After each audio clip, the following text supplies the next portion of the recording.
Hi listener, this is From Ideology to Unity, a spiritual journey where we let go of ego and ideological doctrine in favour of meaning, purpose and unity as a whole. Today I'm alone, and what I'm reading here is, I'm going to do a reading from Living the Law of One, 101 The Choice by Carla L. Rueckert. This book was published by LL Research in Louisville, Kentucky, copyright 2009. So what I'm going to read out is an excerpt from this called The Game Board Scientific Version. Now, this itself was from an article published on www.radical.org/lifeweb/articles. Honestly, when I looked there, I couldn't find, the website didn't seem to work. But in any case, I'm going to read this out because it's really interesting because it's a scientific take on the law of one. And I feel like for those who are skeptical or not sure, it's really useful. And those who might want to share the law of one to those who aren't spiritual, this might be a way to open their minds to it. So I feel like this is really valuable because it puts it in terms of quantum physics and string theory and the like. So I'll read it out and I hope you find it interesting. So it starts off here with a quote. Oh, to clarify, yes, just this quote is from that website, not the whole thing. So yeah, I'll let that mistake be part of the recording. This is a real thing, right? So, taking inner experience as seriously as outer, the new breed of scientists is engaged in research projects inspired by cultures with long experience in studying inner worlds, thus building important bridges with spiritual traditions. From this perspective, everything perceivable in our universe and on our planet self-organizes and creates itself within and from a common field of oneness, now called the zero-point energy field in physics. New theories are emerging that challenge the doctrine of a universe slipping towards the meaninglessness of entropy, seeing instead a dynamic balance of forces. In high school, we hear about science and the scientific method. There we learn the central assumption of classical science, which is that there is a world out there which has nothing to do with us or what we think. The scientific process is to observe the naturally occurring phenomena of the world out there until you have enough information to form a hypothesis about what you are observing. Then you conduct experiments which will support or reject the hypothesis. The classical scientist is happy with the wrong answer as happy with the wrong answer as with the right answer, because either way, the sum of scientific knowledge is advanced. It is a highly appealing and tidy way to look at the universe. We have come a long way by applying the scientific method, in terms of applying our current culture with its many conveniences. Before this tidy state of affairs existed, scientific and religious studies were connected. Medical and astronomical knowledge, chemistry and the study of the elements were tightly linked in a mystical kind of discipline called alchemy. In ancient times, the great Hermetic thinkers of Egypt and Greece did not separate matters of faith and philosophy from matters of science. The rich allegorical texts of the alchemists still offer a sophisticated and subtle exploration into the interconnections between the microcosm and the macrocosm, man as a soul and creation as a whole. The classical scholastic discipline of the Greeks and Romans, and later the medieval schools, thrived as the great churches and various townships founded schools and colleges. Their curricula included grammar, logic, rhetoric, which trio of subjects was called the trivium, plus music, mathematics, geometry, and astronomy were four subjects called the quadrivium. Science and the arts were all studied together in this plan for study. Pardon me. It was considered quite possible for a student to become the master of all branches of knowledge back then. Our word, university, comes from this period, when a student was expected to study the entire universe of accumulated knowledge before he finished with his studies. Indeed, the term Renaissance man intends this meaning of one man who knows a whole range of human knowledge. In the 13th century CE, St. Thomas Aquinas changed the course of scientific study completely. He chose in his pivotal theological writings to separate matters of faith from matters of this world, which included, for him, scientific inquiry. This firm separation of the study of faith from the study of all things of this world was critically influential. One may trace the path of modern scientific inquiry to this beginning. To this day, the general assumption is made by many people, both scientists and non-scientists, that there exists a distinct separation between the study of science and the study of all the arts, metaphysics, philosophy, and further, that this is an appropriate separation. When we chose to study science in the college today, we take an entirely different curriculum from the liberal arts and fine art majors. There are some core courses everyone takes, but by the end of one's college days, science majors possess an education which is enough different from that of the arts majors that often they can barely converse. This is because science uses some words differently enough from the way the words are generally used that these words mean quite different things to scientists and to the general public. Recently, I had the most confusing conversation with my web guy because I did not understand the term forum as opposed to web designers.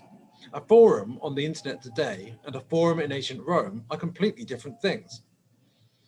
Since science and its applications in technology have created the gadgets which have increasingly made our civilization hum during the past 2 centuries, scientists have become the priests of our culture, taking the niche of trusted judgment over from religious figures. Rational thought and empirical observation have become accepted as a respected way to seek truth. Faith has pretty much been consigned to the interest of the foolish and naive. However, not all scientists of the 20th century were thoroughgoing rationalists. Physics seems to bring out the mystic in scientists. Albert Einstein, writing in 1937 in the Reader's Digest, said flatly that science without religion is lame, religion without science is blind. He was 80 years ahead of his time in making that statement. His unified look at the two disciplines of thought and study was quite prophetic. The classical algebra and geometry that built the ancient world's wonders of architecture explored the laws of things at rest. Isaac Newton, working a century after Shakespeare, wanted to study the laws of things in motion. He developed the tool of calculus as he pursued this study. Werner Heisenberg was still studying those laws of motion in the early 20th century, when he found difficulties in the study of tiny particles of matter in motion. He was unable to determine enough facts to form a complete picture. In 1927, he offered a paper exploring his dilemma, which in that an observer cannot know for sure both the position of a subatomic particle and its momentum, which is its mass times its speed. One can know one or the other, but not both, because one cannot observe both at the same time. If one measures a particle's momentum, one cannot at the same time observe its position, and vice versa. Heisenberg formulated the uncertainty principle to express this dilemma. The principle, which is at the heart of quantum physics, embroiled Heisenberg and other physicists at the time, like Niels Bohr and Erwin Schrödinger, in a debate which still continues. Heisenberg stated that the microscopic orbit or path of a subatomic particle only comes into existence when we observe it. Therefore, the observer becomes part of any experiment, since the act of observation cannot be separated from that which is observed. This destroys the classical notion of scientific objectivity. The scientific basis for stating that the entire universe is of one unitary thing stems from Heisenberg's uncertainty principle. Quantum physics asserts that the separation between the observer and the observed is an illusion. Since the application of quantum mechanics and Heisenberg's principle have afforded us such modern gadgets as the computer and other electronic tools, lasers, superconducting devices, and fluorescent lights, the theory cannot be dismissed as mystical. It produces observable, useful results. Thus, scientists already acknowledge the inseparability of the observer and the observed, while not yet acknowledging that the source of this is in the words of the Confederation, consciousness. One modern theory spawned by quantum physics is the string theory.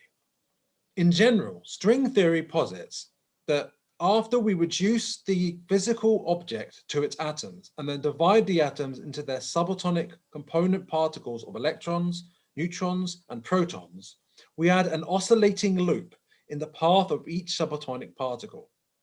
This loop can vibrate, oscillate, or become excited in different ways when acted upon, just as a guitar string can produce different notes when the guitar string is fretted to hold different lengths of tension. The loops vibrating together make harmonic chords of interaction, and all of these strings can hook up under the right circumstances. The implication of string theory is that everything, all matter, all forces, the strong and the weak nuclear forces, electromagnetism, and gravity, are unified by the notes which the strings can play and the music which they can make together. When scientists explore the world these days, their hypotheses are beginning to re-explore the unified ground of being, which mystics have proclaimed throughout recorded history. Science and religion have become a common window on the world in positing an underlying ground of being that can only enlarge as new discoveries reveal more data. In this picture of a universe made entirely of oscillating, interacting tiny units of shimmering energy, we can easily see the Confederation's suggested model of a unified and interactive creation. It is an exciting model, for in it we are literally connected with everything else in creation. The main difference between the string theorists and the Confederation's view is that the string theorists see the dance to be random, while the Confederation sees the dance as having purpose. Physicists and the Confederation agree that the observer, the human in the equation, constitutes a connection point with the observed phenomena and can affect the action of the phenomena. Naturally, physicists do not try to address the possible purpose of the observer. It merely notes that the observer influences the action that is observed. However, the Confederation suggests that in our density of choice, we humans have the power, by our physical actions, our thoughts, and our intentions, to change our physical environment. They state that there is a purpose in the choices we make. The environment over which we hold sway starts with our inner selves and continues out into our interface with the world around us. It explains why we draw ourselves those things we most desire and most fear by merely focusing on them in our thoughts. Correction, it explains why we draw to ourselves those things we most desire or most fear by merely focusing on them in our thoughts. This attractive process takes place because the universe, as an interactive unitary system, vibrates according to the patterns of attraction. What we most love or most fear is what we attract. By the focus of our attention. One of the more subtle choices we make every day is whether we focus on thinking about the things we love or the things we fear and dislike. According to Fred Alan Wolf, we can change the very fabric of reality by the choices we make, by the things we choose to see or not see, and by what our honest intentions are, as opposed to what we might be saying when we come to a point of choice. If we focus on the things we love, we attract them. Good multiplies. Pardon me. If we focus on the things we fear, we attract them instead. The heavens seem to pour bad weather upon us. What we choose to think about makes a difference. The picture of the game board drawn by the Confederation, then, is of a unitary interactive creation where all the parts are related and can influence each other according to natural paths of interaction between energy fields. The position of the human being in the game is that of a player. He is not a pawn or any other game piece. He is not tied to or bounded by the board. He sits at the game board, observing the flow of play and making his choices as he makes his moves. Please note again that this is a holistic, multi-dimensional game board, not a flat two-dimensional one like a chessboard. Our game board, lowercase version, is life as we perceive it right now. The trick in getting ready to play the game of life is to decide to move to a position outside of the regular game board itself in order to see the game board. We do this by an act of will. Okay, so that's the end of the section. I could go on to the next section, but I mean, there's plenty of really, really insightful things in this book. And I'll do more readings from this in time, especially if I get a good reception. So I hope you enjoyed it. I feel like this is key, right? This is really valuable stuff, because it's hypothetically possible for someone to be an atheist, sort of, and still, to look at things in a scientific way, be interested in quantum physics, and believe in the law of one in terms of quantum physics. You don't necessarily need to sway someone into mysticism, or at least not directly. And fundamentally, it's up to them to decide, right? We can share our perspective if it resonates with them, or at least lays a seed of that later blossoms into spirituality of some kind, then all the better. But yeah, I really think this is valuable, and I hope you enjoyed it. See you next time.